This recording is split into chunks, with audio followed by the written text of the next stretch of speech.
दोस्तों इस वीडियो में देखेंगे माइनर पैन कार्ड अप्लाई करने का कंप्लीट प्रोसेस, यानी कि जिसका उम्र 18 साल से कम है उनके लिए पैन कार्ड कैसे बनेगा। इस वीडियो में लाइव मैं आपको दिखाने वाला हूं। इसके लिए दोस्तों 107 रुपए का ऑनलाइन पेमेंट करना होगा और बच्चे के पैन कार्ड के ऊपर फोटो और सिग्नेचर प्रिंट नहीं होते हैं और इस प्रकार का फिजिकल पैन कार्ड भी आपके घर के एड्रेस के ऊपर दिया जाएगा।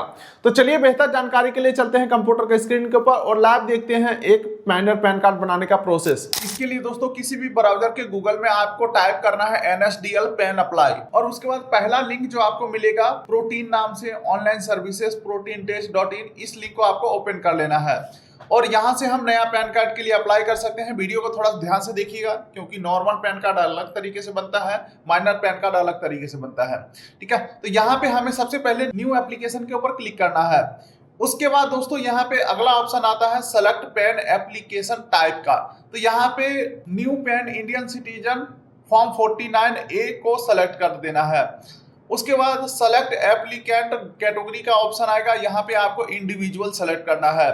अब आगे बढ़ते हैं। उससे पहले एक चीज और मैं आपको बता दूं, मान के चलिए पैन कार्ड के लिए आप अप्लाई कर रहे हैं, बीच में आप इसे छोड़ करके कोई दूसरा काम करने लग जाते हैं तो ये पेज इरर हो जाएगा। तो दोबारा से आप वहीं से कंटिन्यू करने के लिए रिज्यूम एप्लीकेशन का यहीं पे ऑप्शन मिलता है। अपना टोकन नंबर और email ID date of birth डाल करके और आगे कंटिन्यू करेंगे तो जहां पे आपने छोड़ा होगा वहीं से आगे प्रोसीड कर पाओगे। चलिए दोस्तों अब आगे बढ़ते हैं। तो टाइटल सेलेक्ट कर लेना है, जैसे कि यहाँ पे हम श्री सेलेक्ट करने वाले हैं, आप कुमारी भी सेलेक्ट कर सकते हैं। उसके बाद बच्चों का नाम यहाँ पे फिल करना है जिसका भी आपको पैन कार्ड बनाना है। तो एक चीज ध्यान रखिएगा, यहाँ पे आपको लास्ट नेम डालना है। यहाँ पे देख सकते हैं क्लियरली मेंशन है लास्ट नेम यहाँ पे हमें डालना है। ठीक है, और फर्स्ट नेम हमें यहाँ पे डालना है और मिडिल नेम अगर कोई है तो वो आपको यहाँ पे डालना है और जिसका सिंगल नेम है वो सिर्फ और सिर्फ लास्ट नेम में डालेंगे क्योंकि यहाँ पे स्टार लगा हुआ है। एग्जांपल के लिए मैं अपना नाम अगर मैं डालूं तो मेरा नाम है विकास कुमार महतो, तो यहाँ पे विकास यहाँ लिखेंगे, कुमार लिखेंगे हम यहाँ पे। ठीक है, और महतो यानी कि लास्ट नेम लिखेंगे हम यहाँ पे। इस हिसाब से आपको डिटेल फिल करना है। उसके बाद आपको डेट ऑफ बर्थ सेलेक्ट करना है जिसका भी आप पैन कार्ड बना रहे हैं। एक ईमेल आईडी डाल देना है और एक मोबाइल नंबर डाल देना है। आपका ईमेल आईडी और आपका मोबाइल नंबर दोनों ही चालू होने चाहिए क्योंकि आगे चल के बहुत सारे काम होने वाले हैं। क्योंकि पैन कार्ड का जो PDF है वो आपके ईमेल के ऊपर आएगा और कोरियर वाला जब आपका फिजिकल पैन कार्ड लेके आएगा तो आपके मोबाइल नंबर पे फोन करेगा, तो इसीलिए ईमेल आईडी और मोबाइल नंबर काफी इंपॉर्टेंट है, चालू होने चाहिए। उसके बाद दोस्तों अंतिम में एक टर्म्स एंड कंडीशन को एग्री करेंगे और I am not a robot के ऊपर क्लिक करेंगे और सबमिट बटन के ऊपर क्लिक करेंगे। चलिए दोस्तों अब आपका एक टेम्पोररी टोकन नंबर जनरेट हो जाएगा जिसका वैलिडिटी 30 दिन तक होता है। इस 30 दिन तक अपना एप्लीकेशन को कंप्लीट कर सकते हैं। फिलहाल हम कंटिन्यू के ऊपर क्लिक करके आगे बढ़ते हैं। इस टोकन नंबर को आपको नोट करके भी रख लेना है, मान के चलो प्रोसेस बीच में छूट जाता है तो इसी टोकन नंबर के थ्रू आगे प्रोसीड हो पाएगा। चलिए कंटिन्यू के ऊपर हमने क्लिक किया। अब थोड़ा सा हम नीचे स्क्रॉल करते हैं तो यहाँ पे आपको जो हम लोग नॉर्मल पैन कार्ड बनाते हैं उसमें पहला, दूसरा, तीसरा तीनों ऑप्शन इनेबल रहता है, लेकिन दोस्तों माइनर पैन कार्ड के अंदर सिर्फ और सिर्फ आपको तीसरा ऑप्शन इनेबल मिलेगा। इसी को आपको सेलेक्ट करके आगे बढ़ना है। आगे बढ़ते हैं तो यहाँ पे भी दो ऑप्शन है। पूछा जा रहा है आपको फिजिकल कॉपी घर पे चाहिए और सॉफ्ट कॉपी ईमेल पे चाहिए या सिर्फ और सिर्फ ईमेल पे सॉफ्ट कॉपी चाहिए। तो भाई बना रहे हैं तो मुझे फिजिकल कॉपी भी चाहिए, तो इसीलिए हम पहले ऑप्शन को सेलेक्ट कर लेंगे। उसके बाद जिनका हम पैन कार्ड बना रहे हैं उनका आधार कार्ड का लास्ट 4 डिजिट नंबर हम यहाँ पे एंटर करेंगे और एज पर आधार डिटेल यहाँ पे फुल नेम एंटर करेंगे। उसके बाद full name of the applicant जो हमने होम पेज के ऊपर डाला था वो यहाँ पे आ चुका है, देख सकते हैं फर्स्ट नेम लास्ट नेम। ठीक है, और ये फर्स्ट लास्ट दोनों आ गया और ये आ गया डेट ऑफ बर्थ। यहाँ पे जेंडर सेलेक्ट कर लेना है। फिर यहाँ पे पूछा जा रहा है आपका कोई अदर नेम भी है तो यहाँ पे हम नो करेंगे। अब उसके बाद दोस्तों अगला आ जाता है गार्जियन का डिटेल। मान के चलिए यहाँ पे सबसे पहले तो ये पूछा जा रहा है क्या आपका पेरेंट जो है वो सिंगल है, यानी कि गार्जियन का डाइवोर्स हो चुका हो, सिर्फ मदर है या सिर्फ फादर है, तो इस केसेस में यहाँ पे यस करोगे, लेकिन दोस्तों हम यहाँ पे नो करने वाले हैं।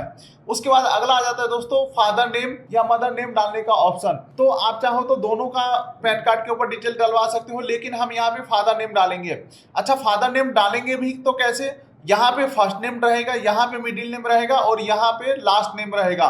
तो बिल्कुल ही सही से आपको डिटेल फिल करना है। ठीक है, और मदर नेम हम फिल नहीं करेंगे। और फिर अंतिम में पूछा जा रहा है आप अपने पैन कार्ड के ऊपर किनका नेम प्रिंट करवाना चाहते हो, तो यहाँ पे हम फादर नेम को सेलेक्ट कर लेंगे। ठीक है, उसके बाद नेक्स्ट बटन के ऊपर क्लिक करेंगे। चलो एक बार मैं ऊपर का सारा डाटा फिल करके आगे बढ़ता हूँ। चलिए दोस्तों, अब अगले पेज के ऊपर यहाँ पे पूछा जा रहा है इनकम सोर्स क्या है। तो माइनर के केसेस में यहाँ पे हम नो इनकम डालेंगे। अगर आपका कोई इनकम है तो सेलेक्ट कर सकते हो कैटेगरी को। अब चलिए आगे बढ़ते हैं। तो पूछा जा रहा है कम्युनिकेशन एड्रेस कौन सा रहेगा, यानी कि जो फिजिकल पैन कार्ड है वो कहाँ पे मंगवाना चाहोगे। तो हम यहाँ पे रेसिडेंट सेलेक्ट करेंगे, यानी कि घर के एड्रेस के ऊपर मैं मंगवाना चाहता हूँ। उसके बाद आप अपना घर का एड्रेस पूरा फिल कर दोगे, वार्ड नंबर, गली नंबर, हाउस नंबर, मोहल्ला, ठीक है, सिटी, डिस्ट्रिक्ट और कंट्री नेम में हम यहाँ पे सेलेक्ट करेंगे इंडिया। उसके बाद स्टेट टेरिटरी यानी कि अपना राज्य को सेलेक्ट कर लेना है और अपना पिन कोड डाल देंगे। और जिप कोड इंडिया में होता ही नहीं है तो जिप कोड हम कुछ भी फिल नहीं करेंगे। उसके बाद आगे बढ़ते हैं दोस्तों। तो यहाँ पे ऑफिस एड्रेस पूछा जा रहा है, तो हम यहाँ पे ऑफिस एड्रेस कुछ भी फिल नहीं करेंगे। और टेलीफोन नंबर, ईमेल आईडी के डिटेल में हम कंट्री कोड सबसे पहले सेलेक्ट करेंगे। यहाँ पे 91 सेलेक्ट करेंगे तो इंडिया आ जाएगा, ठीक है। तो इंडिया को हमने सेलेक्ट किया। एसटीडी कोड में कुछ भी नहीं डालेंगे। और मोबाइल नंबर जो हमने होम पेज के ऊपर डाला था वो यहाँ पे ऑटोमेटिक आ चुका है। और ईमेल आईडी भी जो हमने होम पेज के ऊपर डाला था वो यहाँ पे ऑटोमेटिक आ चुका है। ये सारे डिटेल फिल करने के बाद अंतिम में पूछा जाएगा रिप्रेजेंटेटिव एससीसी। तो यहाँ पे माइनर के केसेस में यस करना होगा। तो यहाँ पे आपको करना है यस। उसके बाद गार्जियन का यहाँ पे डिटेल डालना है कि यानी कि आपके पैन कार्ड का या आपका कर्ता धर्ता कौन रहेगा। तो यहाँ पे मैं बच्चे का पिता का डिटेल डालना चाहूंगा, ठीक है। तो यहाँ पे सीरीज सेलेक्ट करता हूँ और पिता का नाम यहाँ पे लास्ट नेम डालेंगे, फर्स्ट नेम डालेंगे, मिडिल नेम डालेंगे। आप चाहे तो माता का भी डिटेल यहाँ पे डाल सकते हैं, ठीक है। उसके बाद जो बच्चे का पिता का फुल एड्रेस है वो यहाँ पे आपको एंटर कर देना है, state, city, district, pin code, ठीक है, एरिया, सारा कुछ आपको फिल कर देना है। चलो एक बार मैं ऊपर का सारा डेटा फिल करता हूं, उसके बाद नेक्स्ट बटन के ऊपर क्लिक करते हैं। चलिए दोस्तों, अब हम आगे बढ़ते हैं। वैसे दोस्तों बीच बीच में आपको सेव ड्राफ्ट के ऊपर क्लिक कर, ओके, डाटा हमारा लॉस्ट हो चुका है, यानी कि पेज में काफी देर हम रुक गए थे। तो अब देखो दोबारा से हम कैसे उस पेज के ऊपर आएंगे। होम बटन के ऊपर क्लिक करना है या डायरेक्टली आपको गूगल पे सर्च करना है NSDL पैन अप्लाई। पहले लिंक के ऊपर क्लिक करेंगे और यहाँ पे रिज्यूम एप्लीकेशन के ऊपर क्लिक करेंगे। यहाँ पे आपको टोकन नंबर डालना है और ईमेल आईडी डालना है और डेट ऑफ बर्थ डालना है, ठीक है। और नॉट ए रोबोट के ऊपर क्लिक करके सबमिट के ऊपर क्लिक करना है। टोकन नंबर आपके ईमेल के ऊपर भी भेजा जाता है, तो ईमेल चेक करना है आपको। वैसे मेरे ईमेल पे टोकन आया नहीं है, तो आपको जब टोकन नंबर जनरेट होता है तो फोटो जरूर क्लिक कर लीजिएगा। अभी तो चलो मेरा स्क्रीन रिकॉर्डिंग हो रहा है, इसमें से मैं देख के नोट कर लूंगा। चलिए दोस्तों, टोकन नंबर के थ्रू हम लॉगिन हो चुके हैं और वापस से हम आ चुके हैं इस पेज के ऊपर, जहां पे आपको देखने को मिलेगा एरिया कोड, एओ टाइप, रेंज कोड, एओ नंबर, ये सब ऑटोमेटिक फिल होकर के मिलेगा। लेकिन दोस्तों कई केसेस में आपको यहाँ पे कुछ भी नहीं फिल हुआ रहेगा, आपको मैनुअली फिल करना पड़ेगा। तो कैसे करोगे मैं आपको बता देता हूँ। देखिए, उसके लिए सबसे पहले आपको इंडियन सिटीजन सेलेक्ट करना है। उसके बाद यहाँ पे आपको अपना स्टेट सेलेक्ट करना है, जैसे कि मेरा यहाँ पे आ गया पंजाब, ठीक है। उसके बाद सिटी सेलेक्ट करना है, हमारा आ गया यहाँ पे लुधियाना। उसके बाद एरिया नेम कुछ भी नहीं डालना है, डायरेक्टली आपको फैच बटन के ऊपर क्लिक कर देना है। अब आपको यहाँ पे लिस्ट निकल के आ जाएगा। इस लिस्ट में से या तो पहले नंबर वाले को सेलेक्ट कर लेना जो कि कॉमन कोड होते हैं, या फिर आप अपने एरिया के हिसाब से देख लेना जो भी आपके एरिया में पड़ रहा होगा। हालांकि हर सिटी, हर जिले में अलग अलग प्रकार के जोन होते हैं, तो आपका जोन जो भी एरिया में आ रहा होगा उस एरिया को सेलेक्ट कर लेंगे तो उसका एरिया कोड, एओ टाइप, रेंज कोड और एओ नंबर मिल जाएगा, ठीक है।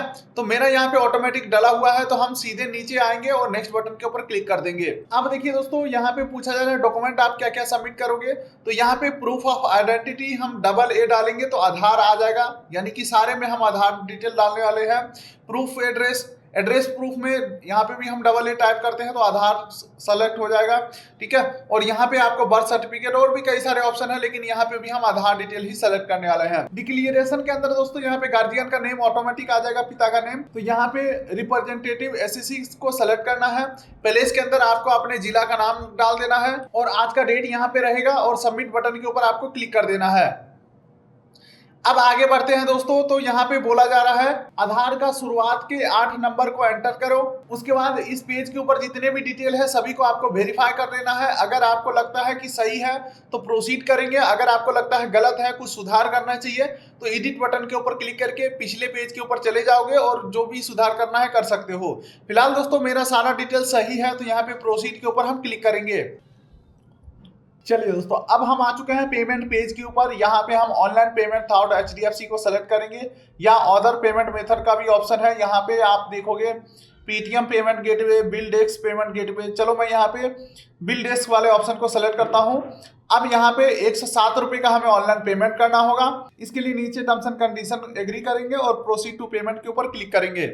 अब पे एंड कंफर्म बटन के ऊपर हम क्लिक करेंगे और ये हम आ चुके हैं पेमेंट पेज के ऊपर। यहाँ पे मान के चलो हम क्यूआर कोड के माध्यम से पेमेंट करते हैं। कंफर्म, क्यूआर कोड जनरेट हो चुका है। अब हम इसे स्कैन करके पेमेंट कर देंगे।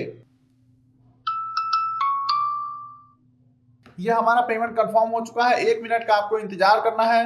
कंफर्मेशन आ रहा है। कुछ बैक बटन या क्लोज नहीं करना है, आपको थोड़ा सा वेट करना है। ओके दोस्तों, ये हमारा पेमेंट सक्सेसफुल हो चुका है। कंटिन्यू के ऊपर हम क्लिक करते हैं और आधार ऑथेंटिकेशन हमें कंप्लीट करना है। इसके लिए टर्म्स एंड कंडीशन को एग्री करेंगे, ऑथेंटिकेट के ऊपर क्लिक करेंगे और जनरेट एंड प्रिंट के ऊपर हम क्लिक करेंगे। और ये आप देखोगे दोस्तों तो हमारा जो एप्लीकेशन है वो सक्सेसफुली सबमिट हो चुका है। यहाँ पे हमें डेट ऑफ बर्थ एंटर करना है। जिसका भी हमने पैन कार्ड अप्लाई किया उसका डेट ऑफ बर्थ एंटर करेंगे बिना किसी स्पेस या बिना कोई चीज डाले हुए। चलो, हमने डेट ऑफ बर्थ एंटर किया तो ये देख सकते हैं इस प्रकार से जो एप्लीकेशन है वो खुल के आ चुका है। अभी प्रोसेस कंप्लीट हुआ नहीं है दोस्तों। यहाँ पे क्या करना है मैं आपको बताता हूँ। सबसे पहले तो इसे आप प्रिंट कर लोगे। प्रिंट करने के बाद यहाँ पे आपको बच्चे का फोटो अटैच कर देना है और फोटो के ऊपर, ठीक है, गार्जियन का सिग्नेचर करना है, क्रॉस सिग्नेचर, यानी कि आधा फोटो पे आना चाहिए सिग्नेचर और आधा फोटो के बाहर सिग्नेचर आना चाहिए। और जो क्रॉस सिग्नेचर है दोस्तों वो सिर्फ आपको इस वाले फोटो के ऊपर करना है। उसके बाद एक बॉक्स के अंदर सिग्नेचर करना है। सिग्नेचर सिर्फ और सिर्फ गार्जियन करेंगे, यानी कि हमने फादर का डिटेल डाला है एसएससी में तो फादर का यहाँ पे सिग्नेचर करना है। उसके बाद नीचे स्क्रॉल करेंगे तो अंतिम में भी आपको एक फादर का सिग्नेचर यहाँ पे कर देना है। यानी कि इस पीडीएफ को प्रिंट करेंगे। प्रिंट करने के बाद सिग्नेचर करेंगे। सिग्नेचर करने के बाद दोस्तों इसे आपको कोरियर के थ्रू भेजना है। कहाँ पे भेजना है तो income tax PAN service unit manage by Protean teach government EGOV technology limited, ठीक है। और एड्रेस रहा दोस्तों ये 4th floor Sapphire Chambers, Baner road, Baner, Pune, ठीक है। इस वाले पिन कोड के ऊपर आपको भेज देना है और आपको उसमें एक्नॉलेजमेंट नंबर भी मेंशन कर देना है। इस एप्लीकेशन के साथ साथ दोस्तों जिनका पैन कार्ड आपने अप्लाई किया उनका आधार कार्ड का फोटोकॉपी और गार्जियन का आधार कार्ड का फोटोकॉपी और गार्जियन का पैन कार्ड का फोटोकॉपी और सभी आधार कार्ड के ऊपर सिग्नेचर होना चाहिए। और सिग्नेचर सिर्फ उनका ही करवाना है जिनका आपने एसएससी में सेलेक्ट किया है। बच्चों के आधार कार्ड पे भी और उनके खुद के आधार कार्ड और पैन कार्ड के ऊपर भी साइन होना चाहिए। ये सारे पेपर को इकट्ठा करके एक लिफाफा के अंदर पैक करना है और इस एड्रेस के ऊपर कोरियर कर देना है। और जैसे ही वहां पे पहुंच जाता है 1 से 2 दिन के अंदर आपका जो डॉक्यूमेंट वेरिफिकेशन है कंप्लीट हो जाते हैं। डॉक्यूमेंट वेरिफिकेशन के बाद ईमेल के ऊपर कुछ इस प्रकार से आपको पीडीएफ मिल जाते हैं पैन कार्ड का और फिजिकल पैन कार्ड भी 4 से 7 दिन के अंदर आपके घर के एड्रेस के ऊपर मिल जाता है। उम्मीद करता हूं वीडियो आपको अच्छा लगा तो वीडियो कर दिए लाइक, चैनल कर दिए सब्सक्राइब ताकि मिलेंगे ऐसे ही किसी अगले वीडियो में। तब तक के लिए नमस्कार।